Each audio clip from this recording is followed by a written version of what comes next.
In September 1950, 20th Century Fox released a low-budget romantic comedy. Now, you might know 20th Century Fox as a global movie giant. But back when this film was being made, the cast was shocked by how shoestring the production was to slash costs. During the prep phase, the actor, Edmund Goulding, took a red pen to the script. He didn't stop cutting until the entire film had only 11 characters with speaking roles. When shooting began, most scenes were shot indoors, and forget about extra sets or props. If it could be avoided, it was, one of the lead actors later recalled. If the director had a gun, I bet he'd have shot his way out of paying us. And yet, not only did its box office crack the top 100 in America for the year, but it also nabbed a Golden Globe for Best Supporting Actor and Oscar nominations for Best Supporting Actor and Best Screenplay. The reason for this incredible success, besides a talented director, was the story itself. After all, the movie's plot was about a 10-year-long hunt for America's strangest counterfeiter, a man who had baffled the Secret Service Mr. 880 on the morning of the 1st of December. Anu Jones, a lab technician at the New York field office of the U.S. Secret Service.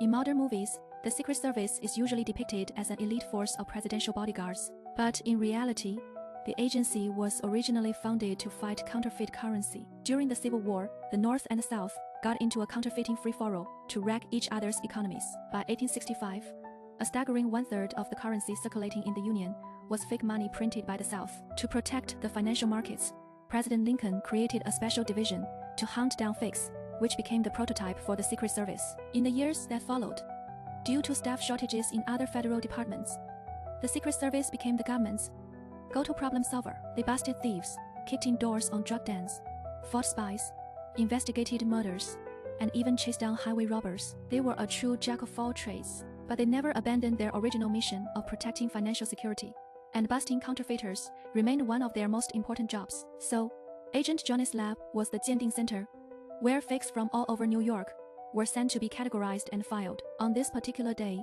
another envelope landed on Agent Johnny's desk, containing a new kind of counterfeit. When he opened it, he froze for a second. A $1 bill. Seriously? A $1 bill. We all know that counterfeiting is a high-risk, high-reward profession, so efficiency is everything. Forgers almost always print the largest denomination bills. In all his years, Jones had never seen a fake $1 bill. He scoffed, then picked up the bill to examine it seriously. A few minutes later, he was practically in tears. He was certain that the creator of this bill wouldn't make a profit, even if they printed a billion of them. The bill was just that bad. Back then, to prevent forgery, U.S. currency was printed on a special blend of cotton and linen pulp. Counterfeiting rings spent fortunes trying to replicate this material. But in the world of material science, the maker of this $1 bill seemed to have skipped that class entirely. It was printed on standard, off-the-shelf paper from a stationery store. At that, it felt barely sturdier than a tissue. Next was the printing. Next was the printed with special ink and multiple passes. This bill, however, ignored all security features. The image was so crude that Jones suspected it was printed directly from a photograph using the cheapest ink imaginable. Because of the shoddy process, the portrait was incredibly blurry. The lines on Washington's face were indistinct, and the artist seemed to have tried touching it up by hand, leaving the founding father with a bizarre, lopsided grimace. But the most unforgivable part, they had misspelled Washington's name. How could any American make that mistake? Compared to that blunder, a blurry serial number, the wrong font, or incorrect alignment were barely even problems. Looking at this laughably bad bill, Jones made a reasonable assumption. This had to be some kid's prank. No professional counterfeiting ring would produce this. Forging money is a high-stakes, competitive field. You were either a criminal mastermind or a gifted artisan. This piece of work was an insult to the art of counterfeiting. It wasn't just bad money. It was a bad money impersonator. This had to be a joke from some bored teenager. However, as a lab technician, Jones couldn't decide the case's fate.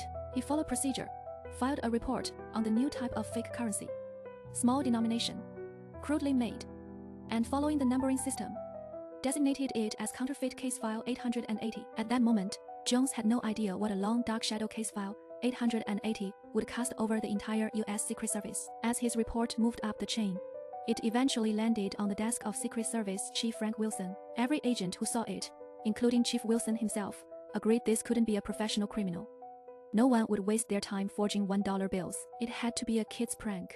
As the head of the department, as the head of the NAS, he expected So, once the chief made his call, no one in the Secret Service gave case file 880 a second thought. But over the next month, the New York office received another 40 of these shoddy $1 bills from various shops around the city. They were used infrequently, in small amounts, and had virtually no impact on the economy. But their appearance was unnervingly consistent. After 6 months of this, the once-concerned Secret Service started to get restless. By June 1938, the number of these fake $1 bills had ballooned to nearly 600, and they were still trickling into the market at a steady pace. If this was some kid's prank, he must have been the most dedicated and broke kid in New York. On top of that, agents from the New York office had actually tried to investigate, but they couldn't find a single trace of the mysterious Mr. 880. He left no clues, no leads. This was no ordinary crime. It was time to bring down the hammer. In June 1938, Senior Secret Service agent James Maloney issued a call to arms. He gathered the best agents from the New York office, along with technical experts and bank representatives, to figure out what was going on with this $1 bill. As a top-notch agent who had even earned praise from President Roosevelt, Maloney was sharp. At the meeting, he posed a soul-searching question first. Let's discuss Mr. 880's motive. For any other counterfeiter, this would be an insulting question. Obviously, for the money. But with Mr. 880, everyone paused for serious thought. With an income of about 500 over 6 months, he wouldn't get rich even if aliens invaded. This guy clearly wasn't in it for the cash. If not for money, maybe for fame. Unlikely, they concluded. The craftsmanship was so abysmal, it was single-handedly lowering the standards of the entire American underworld. Releasing this bill into the wild was the criminal equivalent of showing up to a gunfight with a water pistol. It was just embarrassing. So, he definitely wasn't trying to show off or taunt anyone. So, here you have a person, or a group of people, seeking neither fame nor fortune, dedicated to printing fake money. What kind of spirit was this? Everyone was stumped by Mr. 880's motives, completely unable to figure out his game. But amidst the discussion, someone voiced a terrifying thought. What if he's targeting us? As the agency in charge of currency crimes, every American knew that any counterfeit bill would be investigated by the Secret Service. A small denomination fake that's impossible to trace would surely tie up a huge amount of our manpower. Could it be that a major counterfeiting ring is using these bills to distract us, to provide cover for their high quality, large denomination fakes? Hearing this, Maloney slammed his fist on the table. That had to be it. These $1 bills are just a smokescreen, a diversion. The real play is something much bigger, with a clear theory. He had his team pull the files on every counterfeit case in New York, looking for fakes that appeared around the same time as Mr. 880's. Soon, Maloney zeroed in on one case. The bills were exquisitely made and of large denominations. Very likely the operation Mr. 880 was trying to protect. To get a lead, his undercover informants in the criminal underworld, putting out the word that he was looking to buy high quality. After 2 months of baiting the hook, an informant brought back a sample. Maloney confirmed it was the bill he was after and ordered the informant to set up a meeting. In October 1938, the informant met the counterfeiters, but inside, the forger didn't talk business. Instead, he asked the informant if he was interested in a side hustle besides the funny money. He said, "We occasionally take on small jobs." You know, a counterfeit case had led to a murder-for-hire plot. The agent couldn't help but marvel. New York City truly was the land of the side hustle. A few days later, Maloney organized a raid. After arresting the counterfeiters, they discovered the gang had also murdered at least 21 people for insurance fraud over the past 6 years. The shocking case stunned the nation. The suspects were all sentenced to death, and Maloney and his team were showered with promotions and commendations. But even as he was climbing the ladder, Maloney couldn't feel happy. Because even though the counterfeiting ring was behind bars, those $1 bills were still stubbornly and steadily appearing all over New York. They were just there. Not increasing. Not decreasing. Maloney concluded that the gang head caught probably wasn't connected to Mr. 880. He quickly targeted another counterfeiting ring. By March 1939, that group was also busted, and over $100,000 in fake bills were seized. Yet, Mr. 880's $1 bills continued to appear with clockwork regularity. So, Maloney went after another unlucky crew. Soon, they were arrested too. Still no effect on Mr. 880. By 1940, Agent Maloney was on the verge of a breakdown. "I've almost driven every counterfeiting gang in New York to extinction. How can I still not find this Mr. 880? Maloney was at his wit's end. had rounded up so many criminals. You'd think one of them would have given him a lead on Mr. 880. But nothing. Was this guy a ghost? As Maloney was losing his mind, the case finally caught the attention of the higher-ups. Chief Wilson from headquarters chewed Maloney out for his incompetence. A rookie on his first day could do better. How hard can it be to catch one forger? Hearing this, a new dread washed over Maloney. That's right. What if Mr. 880 wasn't trying to cover up a counterfeiting operation, but some other crime? What if he was trying to distract the Secret Service? What was his real goal? Could he be planning to assassinate the president? The terrifying thought sent a chill down Maloney's spine. But after some serious consideration, he figured he was probably overthinking it. The president was in Washington. There was no need to cause trouble in New York to assassinate him. But even if he wasn't after the president, Mr. 880 could have other sinister plans. Mail fraud attack. With this new line of thinking, Maloney broadened his focus. Soon, the infamous Mad Bomber, George Maskey, came onto the Secret Service's radar. Although Metesky planted his first bomb in 1940, the desperate Maloney decided to follow the lead. But before long, Metesky cleared his own name when World War II began. But Mr. 880's fake bills continued their steady march across the market. At this point, a directionless Maloney was practically unhinged. In his frantic search, he busted the Dutchman counterfeit ring, the motor gun mail fraud scheme, and the 102nd Street arson robbery crew, among many others. In the process of hunting Mr. 880, half of New York's underworld was wiped out by the Secret Service. Maloney's reputation on the street was now legendary. They said he could make a mobster cry for his mommy. Yet, by 1942, with nearly all other counterfeit operations in New York eradicated, Maloney still hadn't found a single shred of evidence on Mr. 880. That mysterious $1 bill still appeared, month after month, like clockwork. Faced with this situation, Chief Wilson was genuinely furious. As a battle-hardened veteran agent, Wilson declared that Mr. 880's existence was a disgrace to the entire U.S. Secret Service. His actions are the most arrogant provocation against this organization. He fumed. Besides the chief, Maloney's mental state was also crumbling. This highly decorated agent repeatedly told his colleagues that this case was the most unbearable torment of his life. 5 years. Do you have any idea what these 5 years have been like? I can die in peace until I catch this Mr. 880. Driven by the determination of the chief and Maloney, the U.S. Secret Service finally launched a full-scale mobilization. Over 1,000 agents were organized for a citywide, Dragnet-style search of New York, visiting every victimized shop in hopes of finding a pattern in Mr. 880's crimes. Chief Wilson declared, "I used a human wave to get Al Capone. And if we throw enough bodies at this, I refuse to believe we can't catch this Mr. 880. After a week of this exhaustive search, Maloney's command center was flooded with information. And then he realized that the results of this massive sweep were, well, to say they weren't fruitful would be an understatement. They accomplished, to be precise, absolutely nothing. Most victims had no idea when they had received a fake bill, let alone any description of the culprit. On the wall of his office, Maloney hung a giant map of New York, marking each victimized shop with a pin. Of course, he didn't find any pentagrams or secret symbols. There was no pattern to be found. In the end, all he had were a few meager clues. Mr. 880 passed 10 to 15 bills a week. He never visited the same shop twice. He preferred small stores, and the locations were so evenly distributed that it was impossible to guess where he lived. With no other leads, Maloney switched gears again.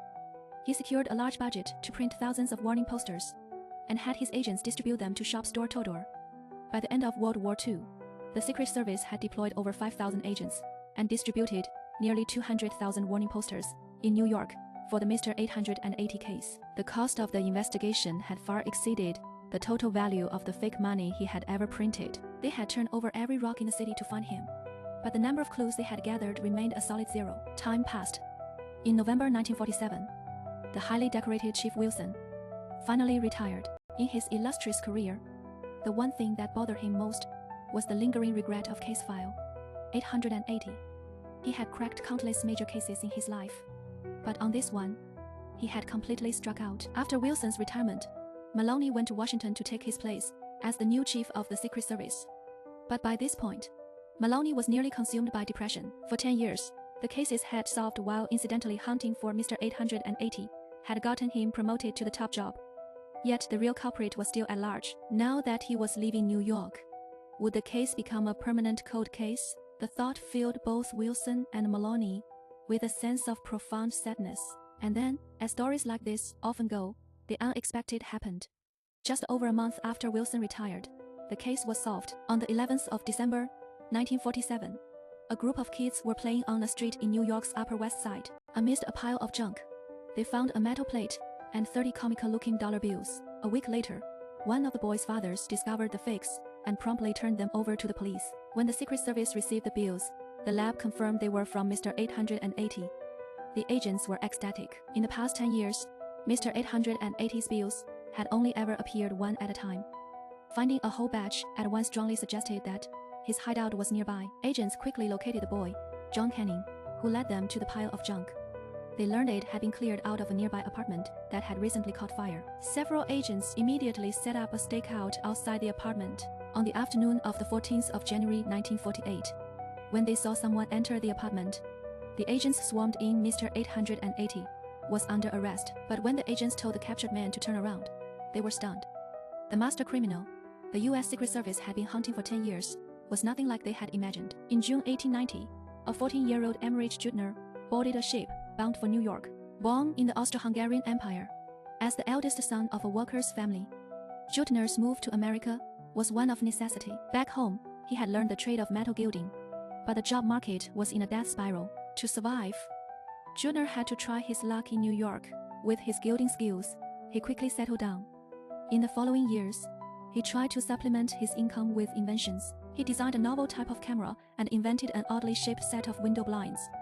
But both were rejected by manufacturers as too difficult to produce. After repeated failures, by age 26, in 1902, he married an ordinary factory worker, and the couple began a simple life, eventually having a son and a daughter. In 1918, his wife died in the great influenza pandemic, leaving Juettner to raise the children alone. In America at that time, supporting 2 children on a single worker's income was incredibly difficult. So, Juettner took a job as a maintenance man in an apartment building, also working as the night watchman. In exchange, he and his children could live in the building's basement for free. For the next 20 years, Juettner's life was uneventful. His only hope was that his children would have a better life. He watched them grow up, get married, and start their own families, while he himself grew older and older, with only a small dog for company. By 1937, the 61-year-old Juettner had lost all his hair and most of his teeth. He was too old to handle the heavy work and was forced to retire, losing his free housing. After retiring, Juettner took stock of his savings and realized he had just enough to live on for the rest of his life, as long as he didn't eat or drink. So, Juettner wrecked in junk to make ends meet. To make ends meet, he remained friendly to his neighbors. He would clean the toys he found and leave them outside his apartment for the neighborhood kids to play with. He also tried to keep the hallways tidy, so as not to disturb anyone. But Juettner soon realized this life wasn't sustainable. His so-called retirement came with no pension, and his income from junk collecting wasn't enough to live on. If he didn't want to end up on the streets, the old man assessed his skills.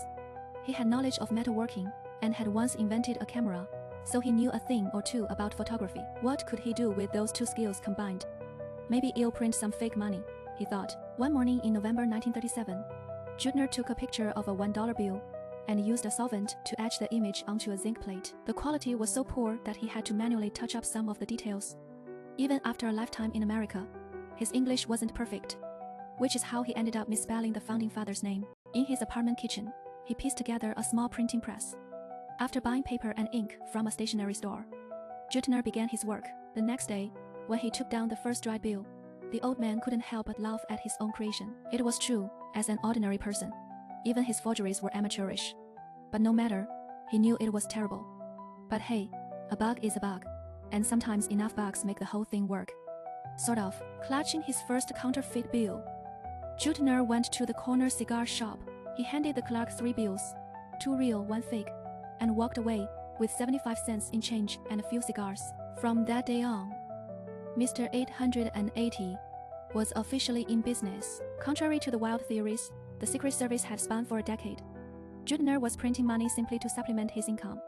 There was no grand conspiracy. Since his income from junk collecting was relatively stable, he limited his spending of fake money to about $10 to $15 a week. For the past 10 years, Juettner had avoided capture for few simple reasons. As the lowest denomination paper money, clerks never bothered to check it closely. Even if they did, it was no big deal. had just swapped it for a real one. Who would call the cops over a single dollar? Second, after using a fake bill, Juettner would mark the shop on a map, out of a curious code of ethics. He believed that, even when passing fake money, you had to consider the other person's feelings. Getting stiffed for $1 wasn't a big deal for anyone.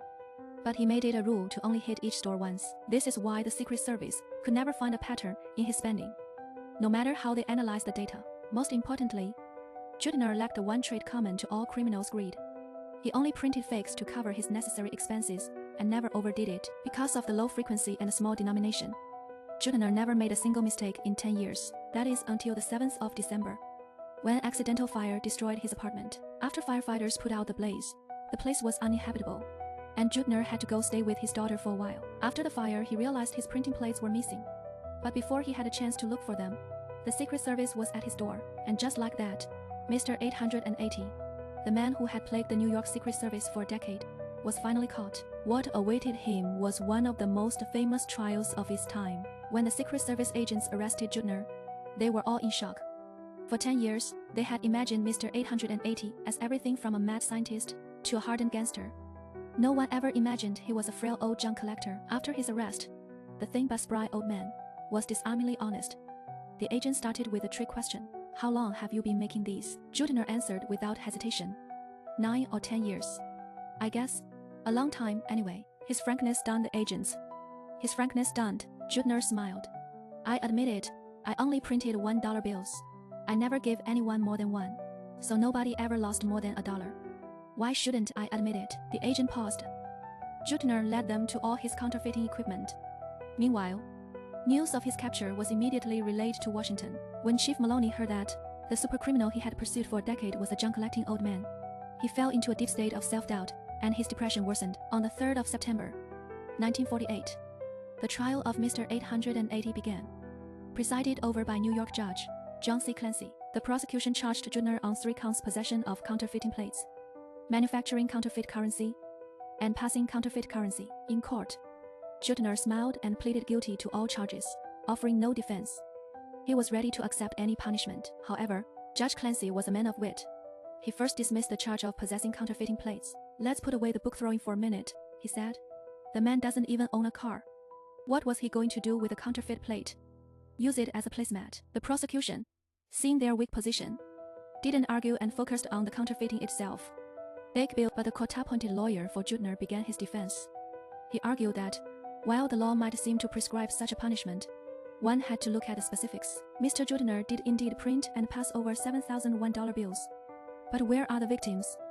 Is there a single victim in all of New York willing to testify in court today? Please note, no single victim lost more than $1. A loss so trivial it can't even be prosecuted as the prosecution, of course, wouldn't have it. That's twisting the facts.